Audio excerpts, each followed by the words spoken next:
frères et sœurs et amis dans le Seigneur, encore une fois que la grâce et la paix du Seigneur soient données en abondance. Nous sommes le 1er juillet, le mercredi 1er juillet de l'année 2020. Et j'aimerais souhaiter à chaque personne qui nous regarde cet après-midi un excellent mois de juillet. Que ce mois vous apporte le succès que vous avez manqué. Que ce mois vous apporte le progrès dont vous cherchez. Que ce mois vous apporte le contact que vous espérez. Je déclare dans le nom de Jésus que ce mois, ce sera ton mois. Le mois où tu vas voir manifester dans ta vie la puissance extraordinaire de la présence de Dieu qui va mouvementer dans votre vie tout ce qui était resté à l'état latent et qui va transformer dans votre vie la présence et la magnificence de Dieu, et cela va vous apporter ce que vous attendez, ça fait longtemps, ou ce que l'ennemi a tenu pour vous, ça fait longtemps, ou du moins l'esprit de retard qui, en quelque sorte, vous avez séquestré, ça fait bien des temps. Ce mois-ci, c'est un mois où tu verras tout, j'ai dit tout ce que vous osez espérer, allez manifester. Tout ce que vous cherchez, vous allez le trouver. Mais cet après-midi, nous allons parler de sujets vraiment importants. Ce sujet, c'est que je veux vous dire ça, c'est vrai. Le péché est plus puissant que la bombe H. On dit la bombe H ou bien la bombe atomique. Cette bombe a été essayée pour la première fois ou a été larguée pour la première fois sur la ville de Hiroshima au Japon lors de la guerre mondiale entre les États-Unis et alliés avec le Japon, pendant que l'Union soviétique, l'URSS de l'époque, était restée comme spectateur, ne voulait pas rentrer, et parce qu'il y avait un traité signé entre le Japon et l'URSS pour 4 ans de non-agression, et que l'URSS n'était pas en mesure, avant la fin de ce traité, de pouvoir rentrer en guerre. C'est-à-dire que, dans cette époque-là, le Japon était une superpuissance qui faisait des cruautés extraordinaires. Mais pendant les États-Unis a passé près de 4 ans en guerre avec le Japon. 4 ans en guerre. Et finalement, le 6 août 1945, les États-Unis ont essayé, ou bien ont utilisé la bombe H sur la ville d'Hiroshima d'abord et ensuite sur Nagasaki.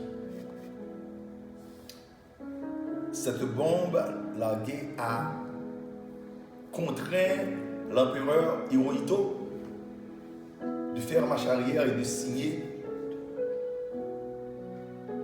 la paix et de dire qu'il a rendu les armes, qu'il s'est déclaré vaincu de la guerre, et cela allait donner un autre tournant dans la vie, que ce soit politique, économique, du monde entier.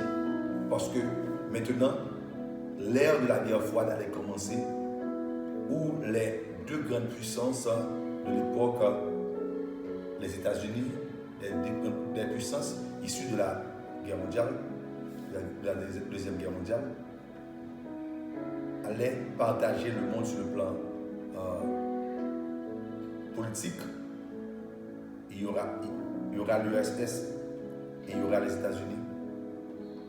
Et cette guerre froide a duré des décennies jusqu'à l'arrivée de Nicolas Gorbatchev, président de l'URSS, qui a mis fin à l'Union et a consacré maintenant la Russie soviétique. Pourquoi j'ai fait toute cette approche-là avec vous? Pour qui ça m'oblige à aller juste en arrière comme ça avec vous? C'est pour me bien chita, bien placer le sujet ça après-midi. J'aimerais dire que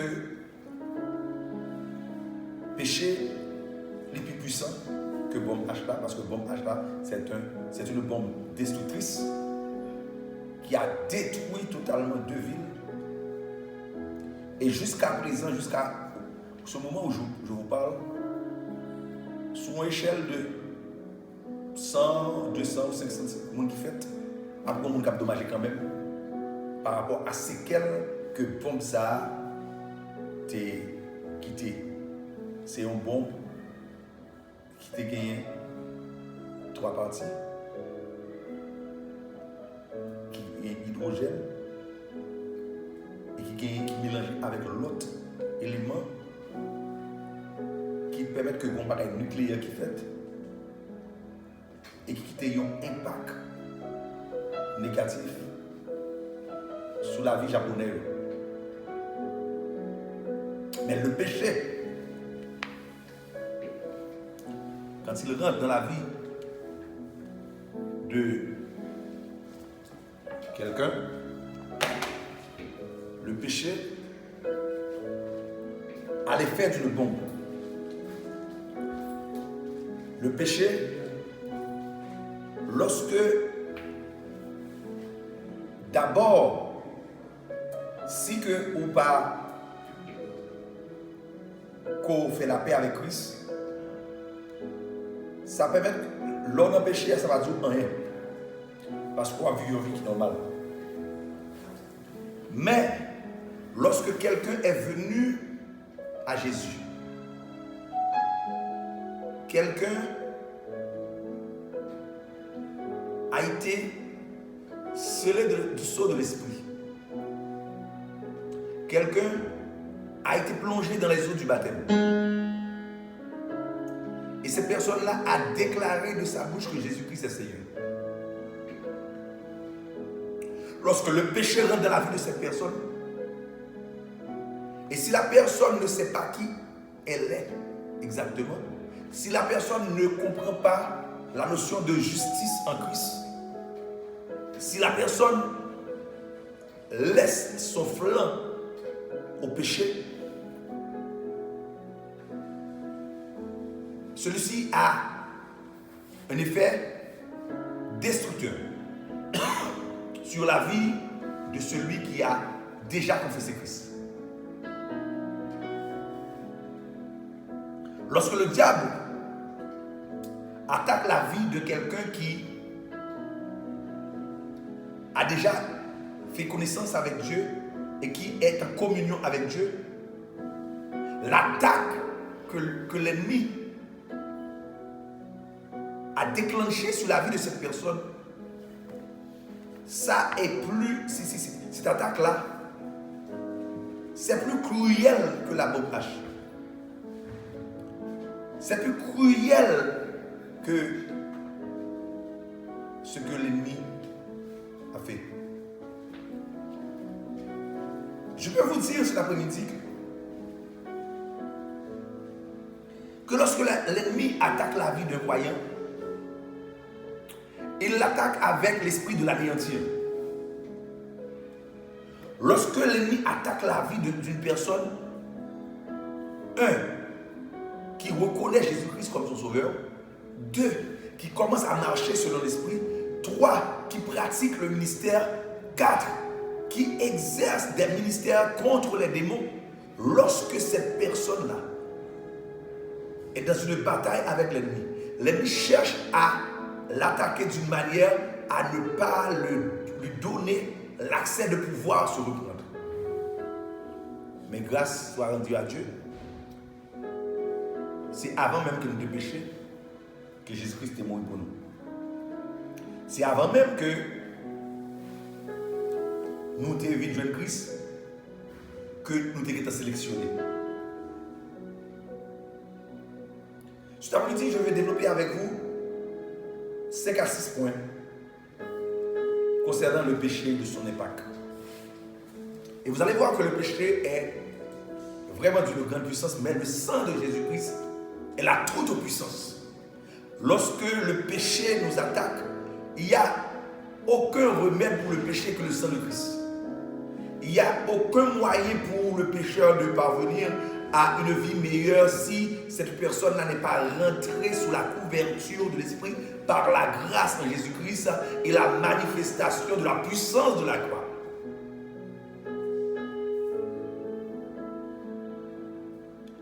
Dans Ésaïe chapitre 59, verset 1er à 5, nous lisons. Ésaïe chapitre 59.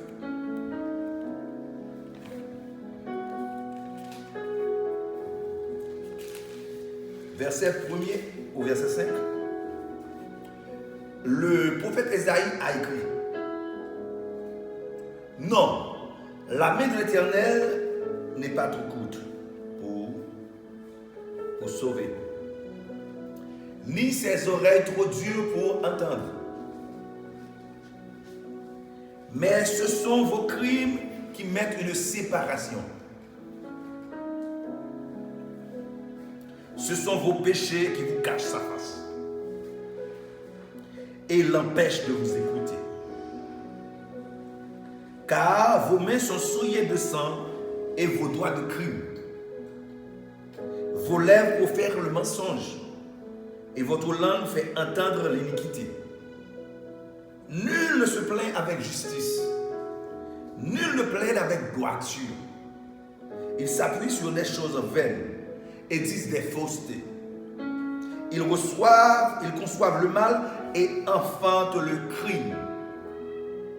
Ils couvrent des œufs de basilic et ils tissent des toiles d'araignée. Celui qui mange de leurs œufs meurt. Et si l'on brise un, il en sort une vipère. Voilà comment le prophète Ésaïe a décrit celui qui vit dans le péché. Voici comment le prophète Ésaïe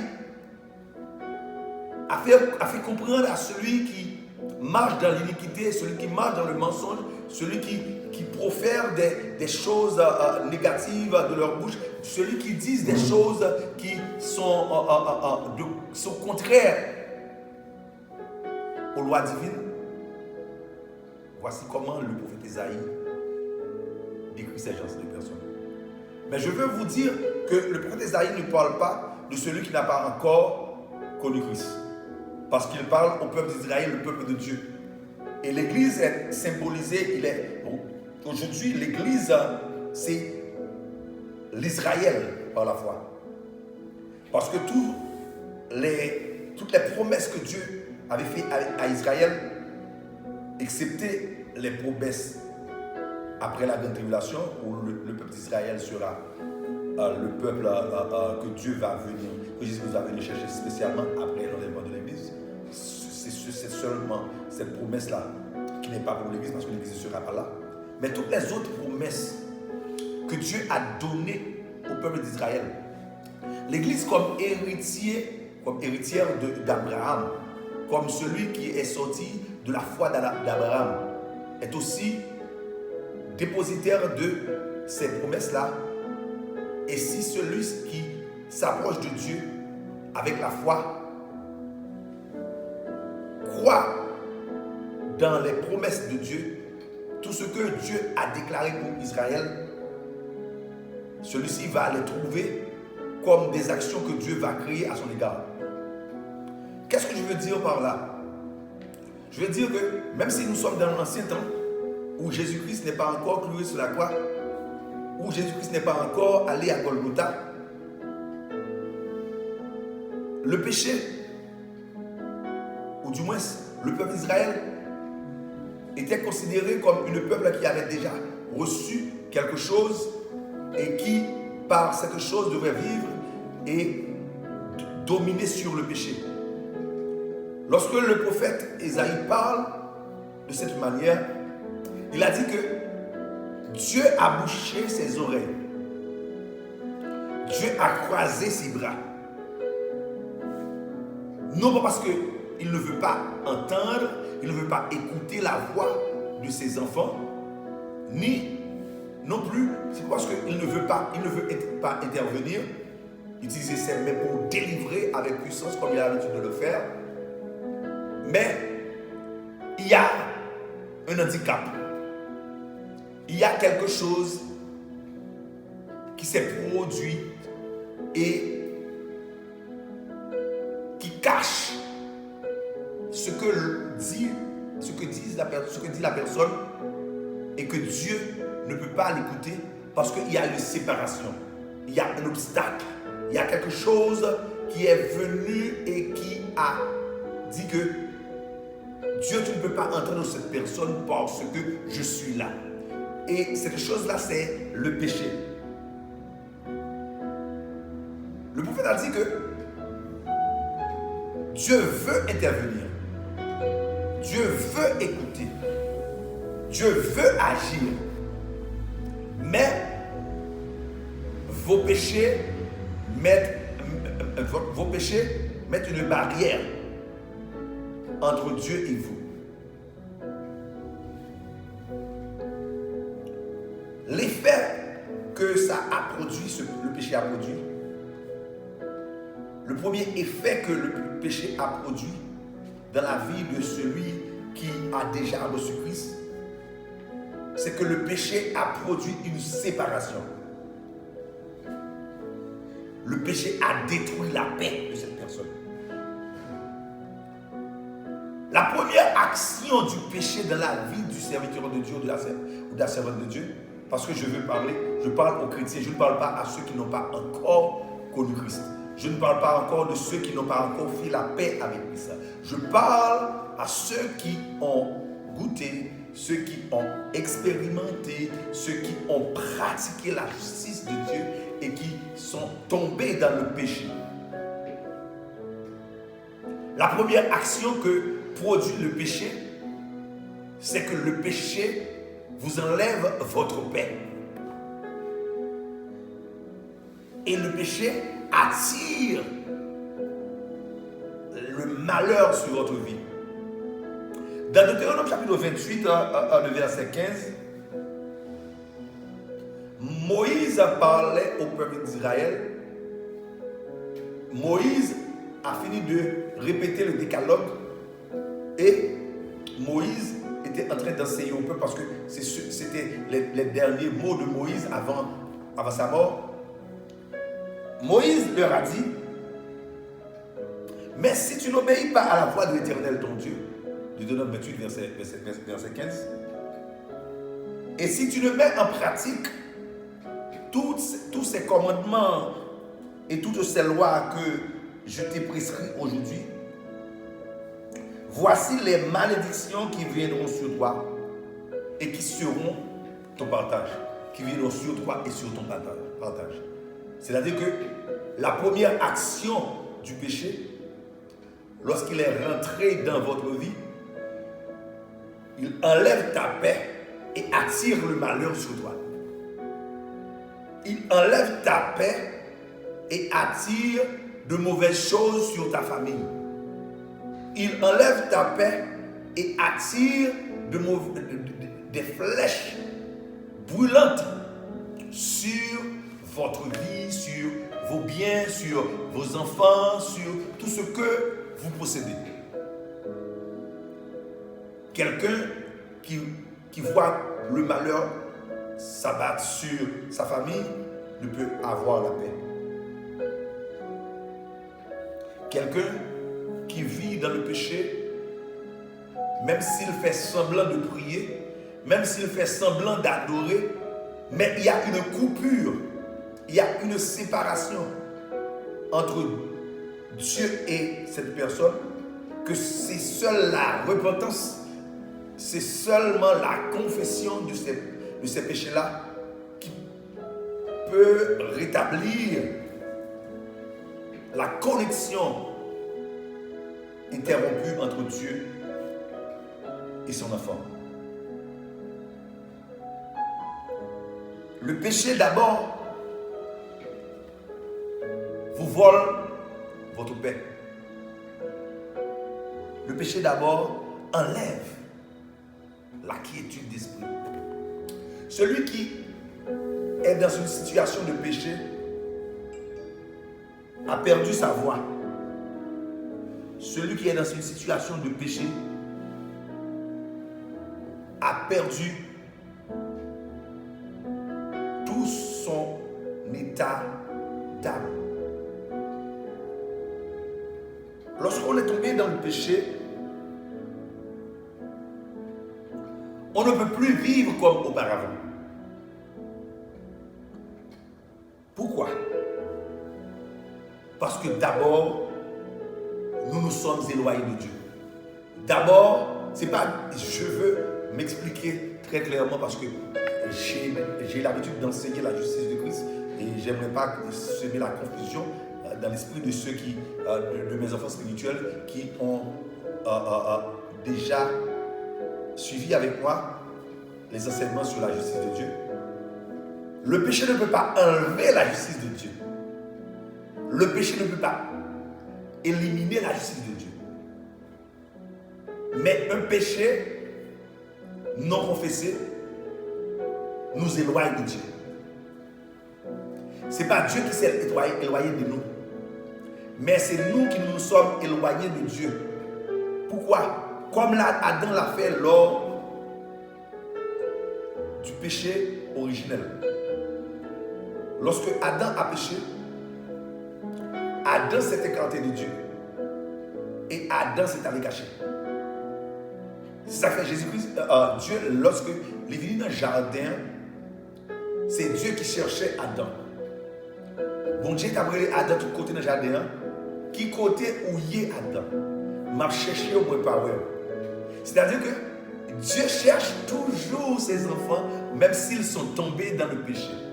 Dieu cherche toujours à renouer la communication, le contact avec vous, même si vous tombez dans l'iniquité. Mais c'est vous, c'est la conscience du péché, c'est l'esprit de la rébellion qui est entré en vous, qui vous dit que là, Dieu ne veut pas de vous, Dieu ne va pas vous entendre, voici ce que vous avez fait, voici ce que vous avez fait. Le diable est là pour répéter à vos oreilles, voici vos erreurs, voici ce que vous avez commis, et ça a beaucoup plus d'effet dans votre vie qu'une bombe. Ça crée des situations graves dans votre vie et qui peut même vous amener à vous suicider, comme Judas l'a fait. Judas était déjà en connaissance de la parole de Dieu. Il a vécu des choses extraordinaires avec Jésus. Judas était là et il a beaucoup appris des enseignements de Jésus-Christ. Mais voilà que Judas est tombé dans le péché et Judas a abandonné le maître. Judas a trahi le maître. Au lieu de se repentir, au lieu d'aller trouver Jésus sur la croix, moi j'ai la garantie. Judas pouvait faire revenir Dieu sur sa décision. D'ailleurs, il y a beaucoup d'humains, beaucoup d'hommes de Dieu qui ont exigé à Dieu de retourner sur une décision déjà prise. Nous avons plusieurs exemples. Nous avons Moïse par exemple. En plusieurs occasions, Moïse a déclaré à Dieu, voici ce que tu dois faire. Si tu ne le fais pas, moi je ne veux pas de toi. Enlève mon nom de ton livre de vie. Il y a Ézéchias qui l'a fait. Tant d'autres l'ont fait. Mais pour trouver ces gens de capacité de le faire, d'abord il faut être comme un enfant que son père, qui a été corrigé par son père ou sa mère, mais qui ne retrouve d'autre refuge que sur les cuisses de son père ou de sa mère. la ferme garantie que si Judas s'était venu au pied de la croix et a dit Jésus, je t'ai cloué, oh Dieu, Jésus, aie pitié de moi, Judas serait sauvé. Bon, ce n'est pas le cas. Je voulais faire pour vous la différence. Vous allez me dire, les théologiens, vous allez me dire que Jésus-Christ avait déjà condamné Judas. Oui, c'est vrai.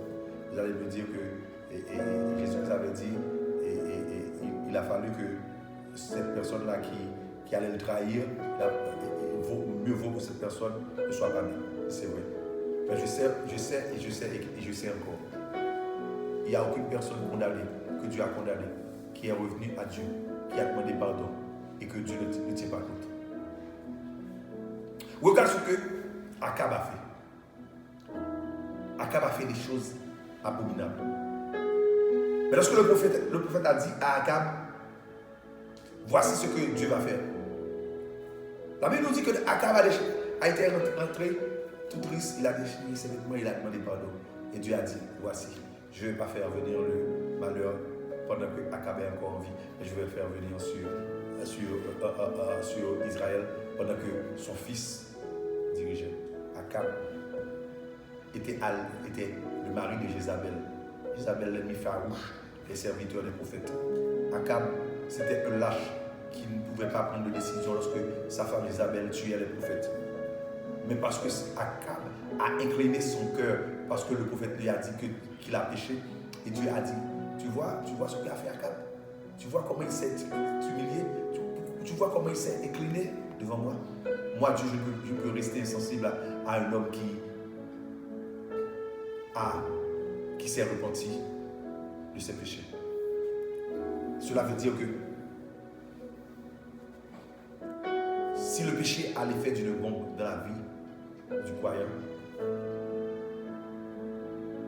le pardon a la capacité de faire revivre tout ce qui a été détruit par cette bombe.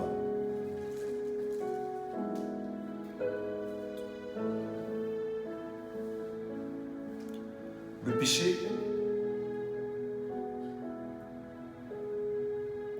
c'est d'abord une séparation. On ne peut plus vivre auparavant quand on est tombé dans le péché. Autant que nous ne sommes pas encore retournés vers Dieu pour demander pardon. Le péché nous éloigne de Dieu, comme le péché a éloigné Adam de Dieu, comme le péché a éloigné Caïn de Dieu, comme le péché a éliminé Judas de la promesse de la vie. Deuxième action du péché. Le péché ouvre la porte au diable. C'est encore l'effet de la bombe. Le péché ouvre la porte au diable. Lorsque on est tombé dans le péché, on donne feu vert à l'ennemi de nous attaquer. Lorsqu'on est tombé dans le péché, on laisse l'espace à l'ennemi de nous attaquer. Dans Éphésiens chapitre 4, versets 25 à 27, la parole de Dieu a dit que c'est pourquoi renoncez aux mensonges et que chacun de vous parle selon la vérité à son prochain, car nous sommes membres les uns des autres. Si vous vous mettez en colère, ne péchez point. Que le soleil ne se couche pas sur votre colère. Et ne donnez pas accès au diable. Cela veut dire que le péché donne accès au diable. Les personnes qui aiment entrer en colère, les personnes colériques, ce sont des gens qui pêchent à tout au cours de la journée. Des gens qui ne peuvent contrôler leur tempérament, qui ne peuvent contrôler leur attitude. Ce sont des gens colériques pour n'importe quelle chose. Ils rentrent dans des scènes de colère. L'apôtre Paul nous dit que c'est donner accès au diable. Lorsque nous péchons de cette manière, c'est donner accès au diable. Lorsque c'est comme ça, nous agissons. Je dois vous dire que ce que le diable cherche, c'est d'abord créer un petit chemin. Le diable cherche à se frayer une voie dans votre vie déjà sanctifiée. Le diable sait que Christ a sanctifié votre vie. Il sait que vous ne lui appartenez plus. Mais il sait aussi, quand vous péchez, vous lui donnez accès de s'approcher de vous.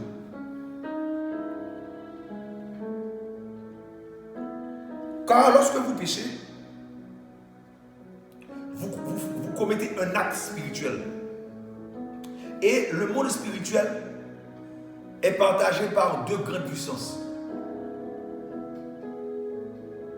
Le monde spirituel est partagé par deux grandes puissances. La puissance divine et la puissance diabolique. Le monde spirituel est partagé par deux grandes forces. La force de l'amour et la force du mal. La force du bien et la force du mal. L'amour, la haine. Dieu, Satan. Il n'y a pas de neutralité. Il n'y a pas de personne neutre sur cette terre. Soit vous êtes dans le camp de Dieu ou vous êtes dans le camp de l'ennemi. Et c'est pourquoi, lorsque vous péchez, vous laissez le camp des rachetés, vous laissez le camp des immunisés et vous rentrez dans le camp des faibles. Vous faites un pas. Et lorsque vous faites un pas vers l'ennemi, lui, c'est qu'est-ce qu'il fait? Il a fait 100 pas. Lorsque tu fais un pas, lui, il fait 100 pas. Parce qu'il a dit, voici un qui m'a donné accès dans sa vie. Voici quelqu'un qui vient de se jeter sous mes pieds. Voici quelqu'un qui vient, en quelque sorte, de me laisser diriger sa vie.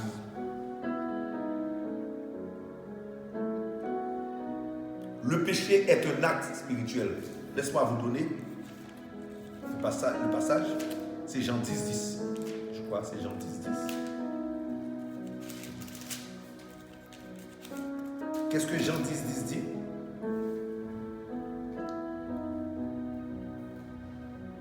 Le voleur ne vient que pour dérober, égorger et détruire. Moi, je suis venu pour que les brebis aient la vie et qu'elle l'ait en abondance. C'est-à-dire que le péché, c'est un acte spirituel. C'est donner l'accès au voleur. Celui qui sait que son quartier est entouré de voleurs et qui laisse toujours ses portes ouvertes, c'est quelqu'un qui invite au voleur de pénétrer sa maison et de piller sa demeure. Qui ça veut dire? Ça veut dire que là au péché, c'est une action que vous faites que vous baillez le diable à côté pour lui rentrer. Et mes frères et sœurs, le diable a rentré en côté. Il ne va pas sortir sans ne pas quitter un dégât. Il ne va pas sortir sans ne pas laguer un problème. Il ne va pas sortir sans ne pas laguer un tourment. Le péché donne accès. Parce que l'apôtre Paul dit, vous êtes frères. Ne soyez pas en colère les uns envers les autres. Vous êtes frères. Ne laissez pas l'ennemi vous inculquer des choses négatives, des choses néfastes pour votre vie. Vous êtes frères. Ne parlez pas du mal contre vos frères. Ne mentez pas. Ne volez pas. Ne faites pas de l'adultère. Ne faites pas de la fornication. Ne faites pas des choses malhonnêtes. Parce que ces choses-là donnent accès à l'ennemi dans ta vie. Ces choses-là donnent accès au diable sur ta vie.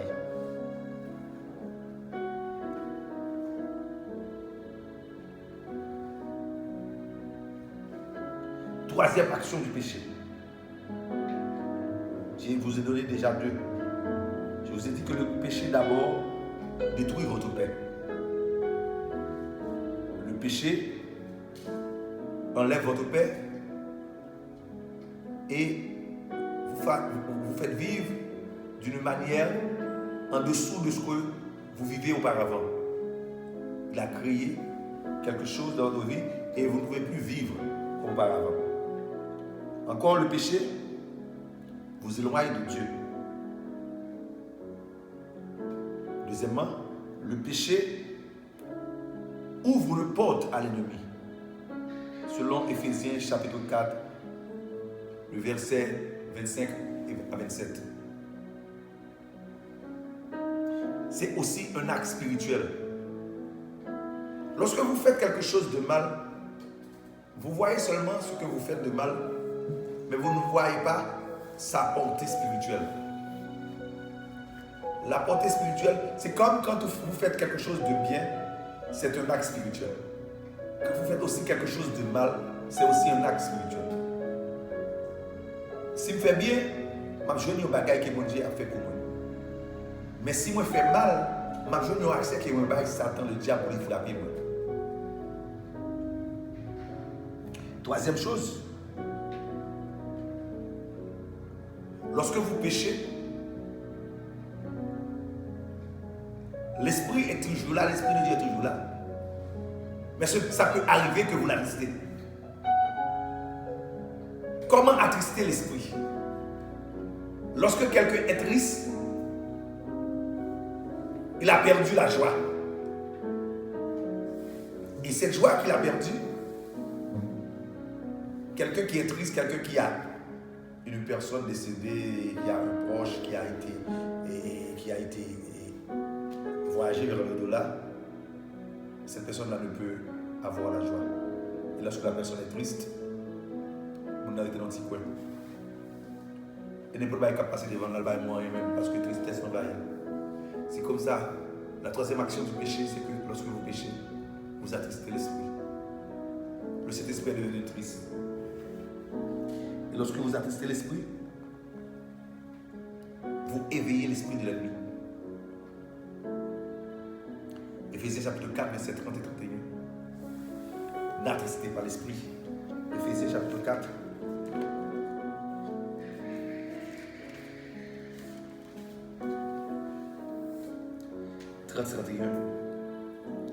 N'attristez pas le Saint-Esprit de Dieu par lequel vous avez été scellés pour le jour de la rédemption.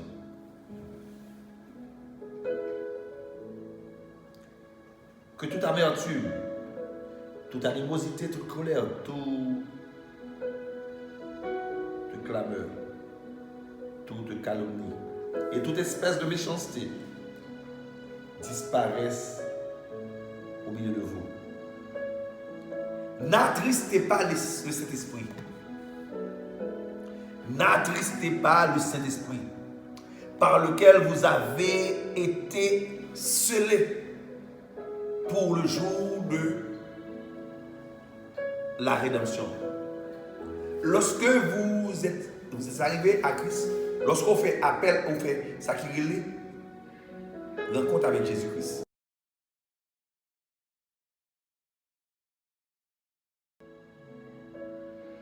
Que cet esprit était dans la vie. Et lorsque vous péchez, ça va enlever, mais vous attristez l'esprit. Vous faites que l'action que le gars a fait auparavant pour le faire.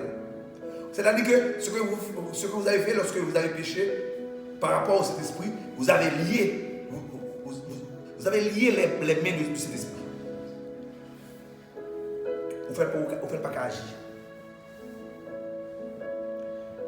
pas attrister parce que c'est lui-même qui se marque là, qui se sauve, qui se dote là, que Dieu te baille le jour que ou te rédemption là, qui fait que ou gagner ça qui relève une identité dans le ciel là, lorsque il a parlé de ou même sur le ciel là, lorsque vous regardez en bas sur la terre, vous voyez tout le monde ça yo, que ça dans le fond yo, cet esprit a marqué pour jouer rédemption, c'est-à-dire que c'est ça qui a identifié lors le jour de l'enlèvement, c'est pourquoi il n'y aura pas de prise d'assaut, parce que les chances qui n'ont pas été scellées ne pourront pas être enlevées et n'auront pas entendu le son de la trompette. Cela veut dire que lorsque vous péchez, vous arrivez à attester de cet esprit. Mon frère, c'est moi-même qui pasteur, lorsque moi connais qu'il y a un petit spirituel qui est tombé dans un bagage qui pas bon. Ça quand arrivé pour faire n'importe 2-3 jours, je dormir, pas dormir. M'a prié, m'a gémi, m'a triste. Tandis que c'est pas moi qui sauve, hein. Si moi-même qui l'homme me senti comme ça, que dire du Saint-Esprit lorsque le Saint-Esprit te voit dans une situation de péché? Il est triste. Et cet après-midi, je demande pardon à Dieu pour mes péchés et aussi pour vos péchés. Si par nos péchés nous avons attristé le Saint-Esprit, en tant que Père spirituel cet après-midi, je demande pardon à Dieu. Je dis au Saint-Esprit, c'est notre faute. Nous ne pouvons pas dire que ce n'est pas nous qui avons péché. C'est nous qui avons péché, c'est notre faute. Mais parce que il y a l'amour de Dieu pour nous. Père, efface nos péchés. Nettoie-nous de nos iniquités. Enlève nos transgressions. Parce que nous voulons retrouver la joie de l'esprit. Nous voulons retrouver la paix de l'esprit. Nous voulons retrouver cette joie inouïe que seulement Dieu peut donner. Car quand on a la joie de Dieu, même si dans un moment donné, on n'a pas des moyens, peut-être il y a un problème économique parce qu'on est en train de traverser un moment difficile, mais parce qu'on a la joie de l'esprit, ça n'a pas... cette manque-là n'a aucun impact sur notre vie. Seigneur, fais-nous grâce. Fais grâce à tes enfants. N'arrivez pas à attrister le Saint-Esprit. Parce que ça peut arriver que, à force d'attrister le Saint-Esprit, vous éteignez le Saint-Esprit. Et c'est grave. Si vous arrivez à éteindre le feu de l'Esprit dans votre vie, c'est-à-dire que vous êtes arrivé à un niveau où même le sacrifice de la croix ne peut rien faire pour vous. Mais je dis merci à Dieu.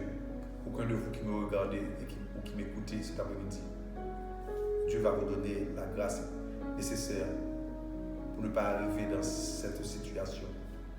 Parce que Christ avait prié pour vous dans Jean chapitre 17. Lorsqu'il a dit, Père, je te dis merci, parce que de tout ce que tu m'as donné, aucun d'eux ne s'est perdu, sinon celui qui, la parole a été déjà écrite sur lui. Je déclare dans le nom de Jésus, il n'y a aucune parole qui a été déjà écrite sur vous. Il n'y a aucune condamnation qui a été scellée de la part du divin contre toi. Parce que le salaire du péché est la mort, mais aussi dans Romains 8, il n'y a maintenant aucune condamnation pour ceux qui sont dans Jésus-Christ. Je demande à Dieu d'enlever maintenant tout obstacle qui attriste le Saint-Esprit dans votre vie. Tout obstacle qui rend le Saint-Esprit inopérant pour le présent moment, qui fait que lorsque vous priez, vous perdez le contact que vous avez eu auparavant. Ce feu-là que vous avez lorsque vous avez l'habitude de prier, ce contact-là que vous avez eu lorsque vous êtes entré en contact avec Dieu et que vous voyez que autour de vous, des anges rayonnaient, autour de vous, il y avait des flammes de feu, autour de vous, il y avait une rivière d'eau qui coulait. Et vous avez perdu ça, ça fait bien des jours. Vous avez perdu ce contact-là, ça fait bien des mois. Vous avez perdu ce contact-là, ça fait bien des années. Et bien des fois que vous priez là, mais c'est seulement, vous faites ce qu'on appelle la démagogie spirituelle. Mais il n'y a rien de sérieux dans ce que vous faites parce qu'il y a le contact qui a été déjà interrompu. Il y a cette séparation qui a été déjà produite où le Saint-Esprit s'est attristé, où s'est assis dans un petit coin et il veut toujours venir, mais il ne peut rien faire parce que les bras de Dieu sont liés, les oreilles de Dieu sont bouchées et rien de positif ne peut arriver. Je vais vous dire cela après-midi. Que lorsque le diable vous met dans cette situation, c'est qu'il est prêt à vous donner un coup de grâce. Où vous n'auriez plus l'occasion d'y retourner. Et c'est pourquoi cet après-midi,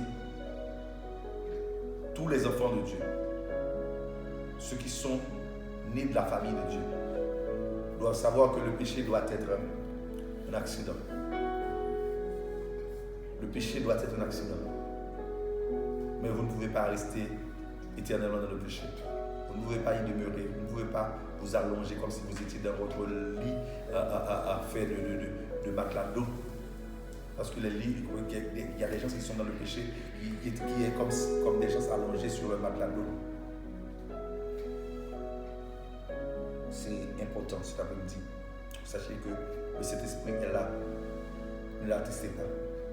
Jusqu'à ce que vous arrivez à éteindre son feu de ta vie. En péchant, quatrièmement, nous arrêtons le processus de certaines actions de Dieu en notre faveur. 1 Jean chapitre 1er, verset 8 à 10. 1 Jean chapitre 1er, verset 8 à 10.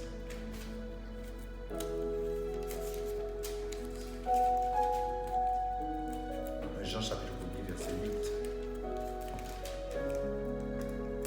au verset 10.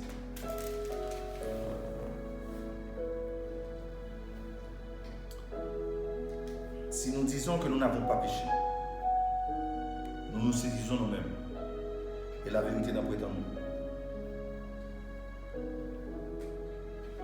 Si nous confessons nos péchés, il est juste et fidèle pour nous les pardonner et pour nous purifier de toute iniquité.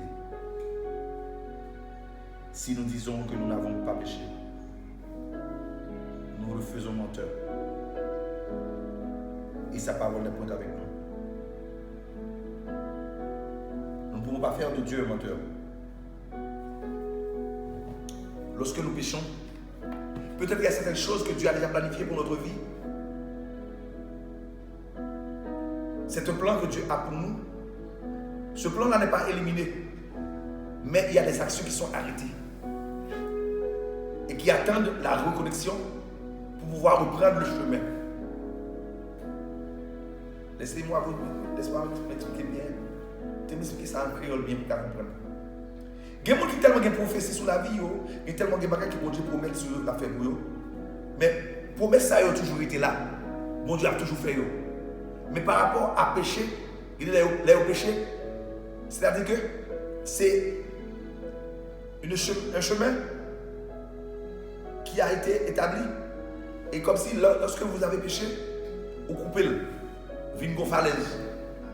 Mais maintenant, il faut une reconnexion. Il faut un ingénieur pour reconstruire cette route. Il faut un architecte qui soit venu pour retracer le plan, recalibrer, recadrer cette route pour pouvoir vous permettre de retrouver ce chemin de succès. Il y a des gens qui devaient être riches depuis 30-35 ans, mais qui seront riches à 70 ans. Et qui vont passer, Dieu avait planifié pour que ces gens-là puissent avoir une vie totalement riche, bien vivre pendant toute leur vie. Mais le péché, parce qu'il tombe et relève, ça permet que, puisque le dessein de Dieu va s'accomplir, certainement, il s'accomplira. Ils allaient vivre à 72 ans. Ils sont devenus riches à 70 ans. La promesse est arrivée. Mais la jouissance a diminué. Je déclare dans le nom de Jésus. Cet après-midi, aucun esprit de démon, aucun esprit de péché, aucun esprit d'iniquité ne parviendra à enlever cette promesse et à arrêter le courant de votre vie. Je déclare dans le nom de Jésus que le Saint-Esprit a la capacité, la puissance extrême de pouvoir corriger toutes les erreurs commises dans votre vie, afin que ce n'est pas dans votre vieillesse que vous allez vivre cette vie de joie, mais c'est à partir de ce moment même, c'est à partir de votre jeunesse, c'est à partir de ce moment même, c'est en ce jour même. Je déclare que tout ce que l'ennemi a volé, tout ce que l'ennemi a pillé, tout ce que l'ennemi a tenu en échec pour vous, que maintenant que la puissance de l'Esprit vous permette de renouer contact avec le Tout-Puissant afin que vous puissiez rentrer en possession de cette pleine richesse que Dieu vous a promis et que vous soyez celui que Dieu sera fier de dire c'est moi qui l'ai béni. Ils vivent de manière à me plaire. Et sa richesse est pour ma gloire. Le Saint-Esprit, c'est ça. Le péché peut mettre sur pause. Le péché peut mettre en stand-by des bénédictions de Dieu à votre égard. Les bénédictions sont là et sont disponibles. C'est pour vous. Mais à cause du péché, ça peut arriver que vous mettez sur pause les réalisations de Dieu à votre égard. Et dernière chose que je vais voir cet après-midi, c'est que en péchant, nous allons mettre en danger notre relation avec les autres. Luc chapitre 8. Le verset 17. Luc chapitre 8. Verset 17.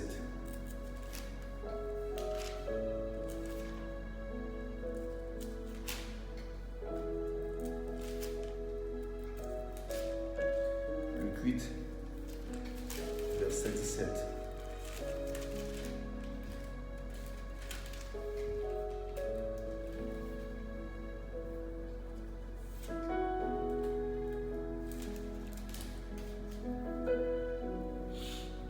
Verset 17.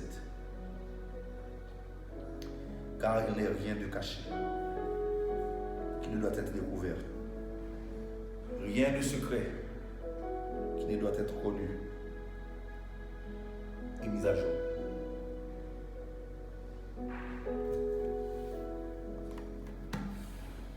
Vous imaginez que vous avez un ami, ça fait longtemps que vous êtes ensemble, vous êtes amis.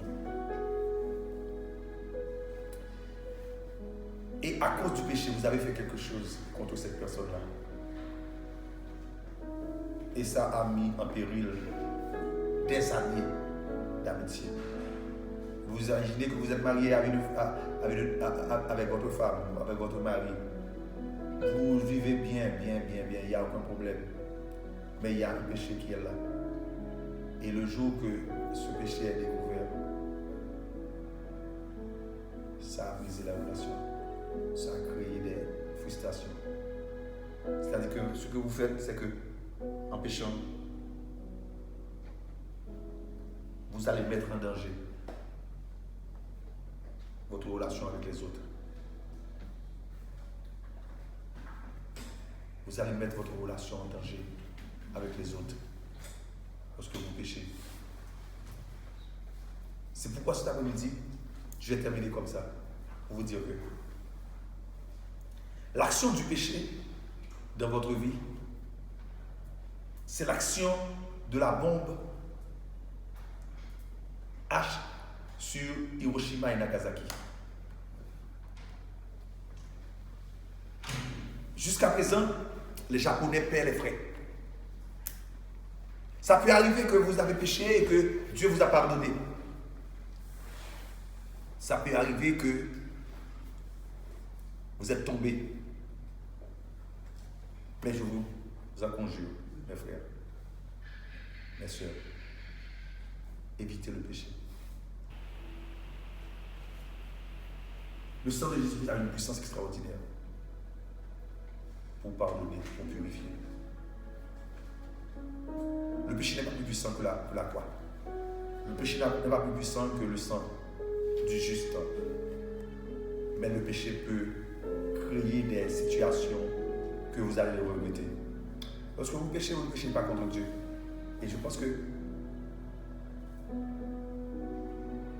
David a dit dans le psaume 51 qu'il a péché contre Dieu et contre lui seul.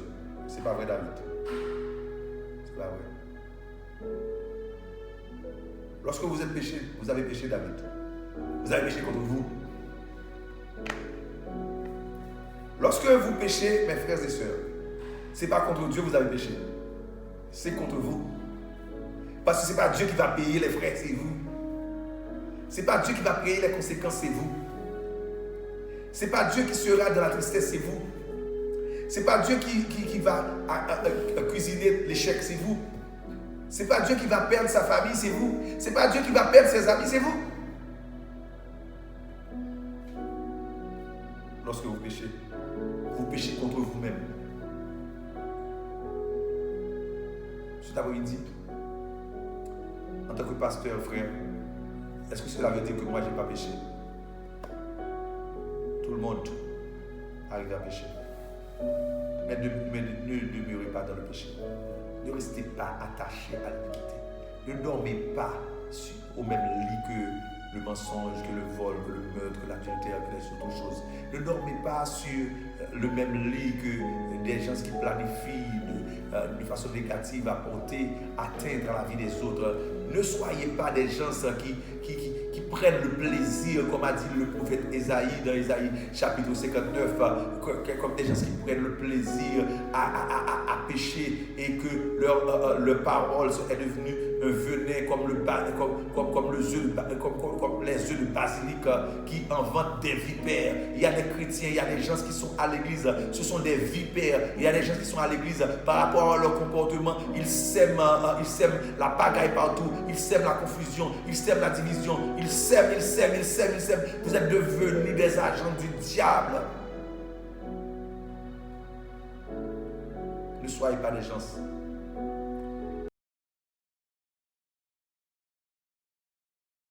de préférence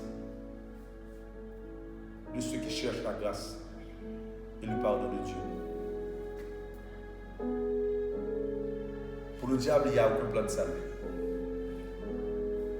Mais pour vous, Dieu a encore planifié. C'est pourquoi cet après-midi,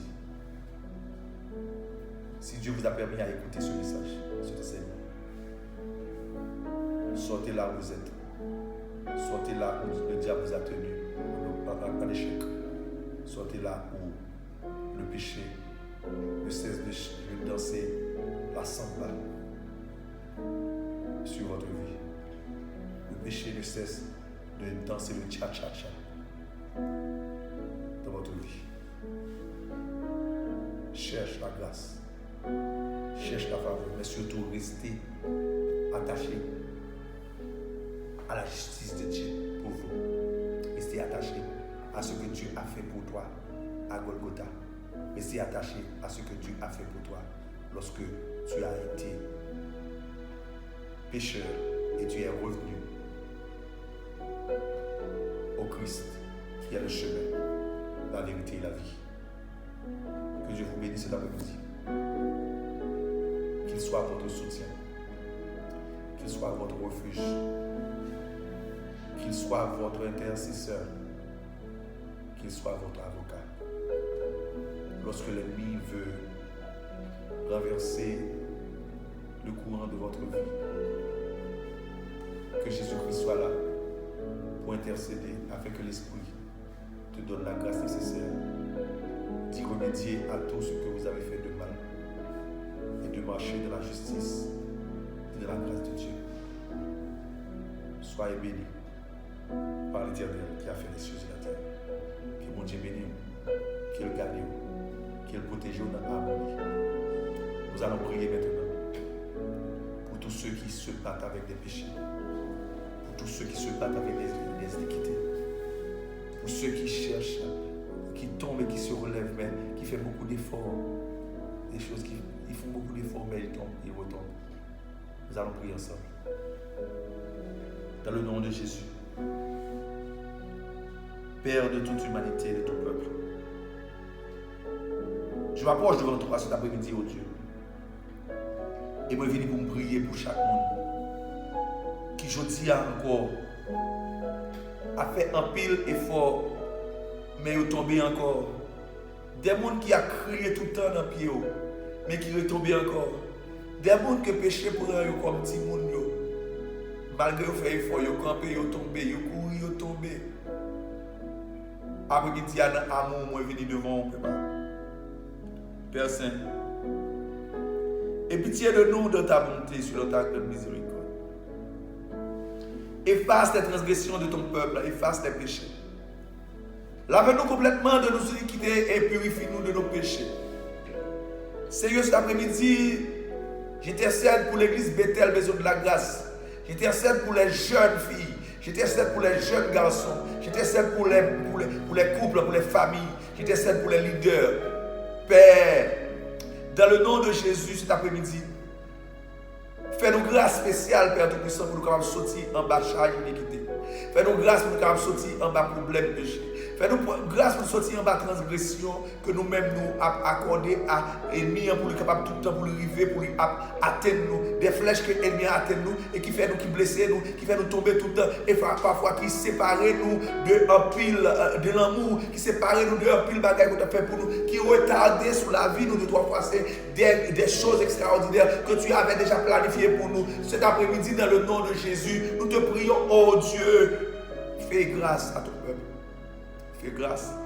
Il y a des jeunes filles qui tombent dans la fornication, mais qui se battent, mais qui n'arrivent pas à résister. Seigneur, donne la grâce nécessaire. Il y a des jeunes garçons, il y a des hommes mariés, il y a des femmes mariées, de trois fois qui tombent dans des situations difficiles. Nous ne pouvons pas dire que ces choses-là sont hors de portée des chrétiens, mais nous savons que si toi, tu protèges tes enfants, tu protèges ceux qui crient à toi, ils arriveront à surmonter ces moments difficiles.